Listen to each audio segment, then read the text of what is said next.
Good morning सभी को। देखेंगे हम कुछ लाए हैं। जो टॉपिक है वो है ईंधन का ऊष्मीय मान। तो इसमें से एग्जाम में पूछा जाता है कि कौन से ईंधन का ऊष्मीय मान सबसे ज्यादा होता है, किस ईंधन का ऊष्मीय मान सबसे ज्यादा होता है। हम उसके बारे में हम एक एक करके बताएंगे जो फैक्ट है।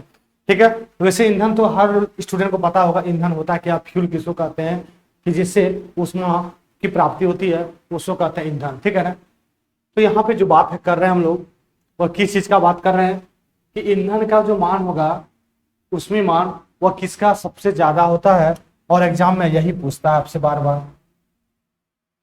तो सबसे ज्यादा अगर बात करते हैं वो हाइड्रोजन का, सबसे ज्यादा जो है वह हाइड्रोजन का मान है। ठीक है, और वह कितना है, 1,50,000। ठीक, अभी हाल में एग्जाम पूछा हुआ था कि इसमें से सबसे ज्यादा जो उसमें मान होगा वह किसका है। जैसे ऑप्शन दिया था हाइड्रोजन, एलपीजी, ठीक है, तो पेट्रोल, ये सब दिया रहेगा। आपका आंसर क्या हो जाएगा, हाइड्रोजन। नेक्स्ट अगर बात करते हैं इसके बाद जो एलपीजी है, एलपीजी का होता है इसका जो उसमें मान वह कितना होगा, तो एलपीजी का होता है 55,000। एलपीजी का जो होगा उसमें मान वह कितना होगा, तो 55,000 याद रखेंगे। सबसे ज्यादा हाइड्रोजन का होता है 1,50,000। नेक्स्ट आएंगे सीएनजी की अगर बात करते हैं तो सीएनजी का जो उसमें मान है वह होता है 50,000। मीन्स याद रखेंगे सीएनजी से ज्यादा होता है एलपीजी का उसमें मान। ठीक है, सीएनजी का होता है 50,000 तो एलपीजी का होता है 55,000 उसमें मान। पेट्रोल का होता है उससे भी कम। पेट्रोल का जो होगा उसमें मान, पेट्रोल का जो उसमें मान होगा वह होता है कितना, तो 45,000।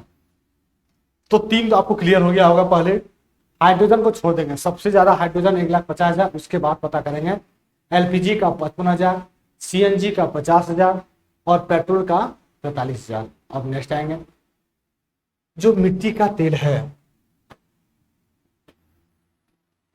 मिट्टी का तेल और इनका जो है वह कितना है, 45,000। ठीक है, और डीजल, और किसका, तो डीजल, ये भी याद रखेंगे जो डीजल है इसका भी कितना, 45,000, 45,000।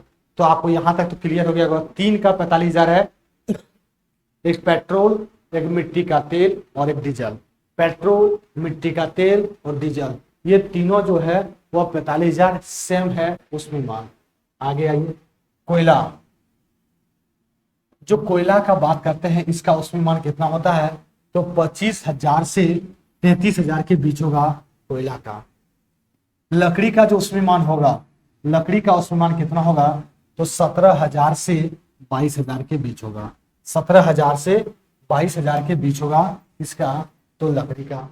अगर जैव गैस का हम बात करते हैं तो जैव गैस का जो बात करेंगे वह कितना होगा, 35,000 से 40,000 के बीच। 35,000 से 40,000 के बीच होता है किसका, तो जैव गैस का।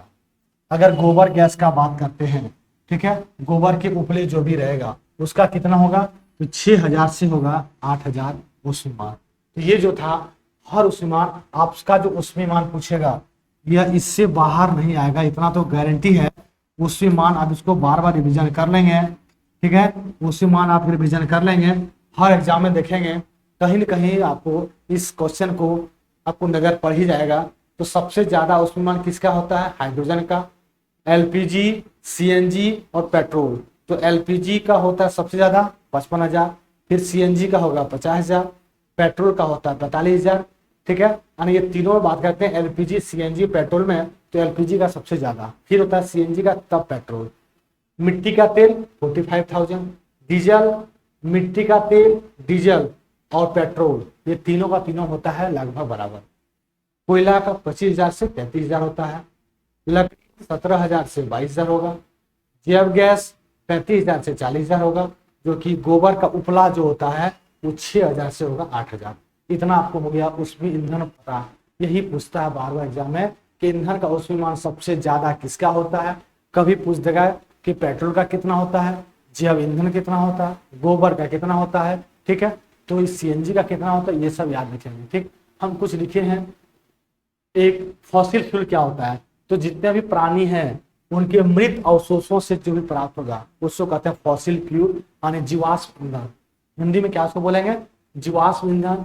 और सभी प्राणियों के मृत, सभी प्राणियों का मृत जो अवशेष होगा उससे जो भी प्राप्त होगा, कोयला, पेट्रोलियम एक्सेट्रा, ये सब को कहते हैं हम लोग फॉसिल फ्यूल यानी क्या कहेंगे? जीवाश्म ईंधन। तो ये आपको पता चल गया सारा का सारा।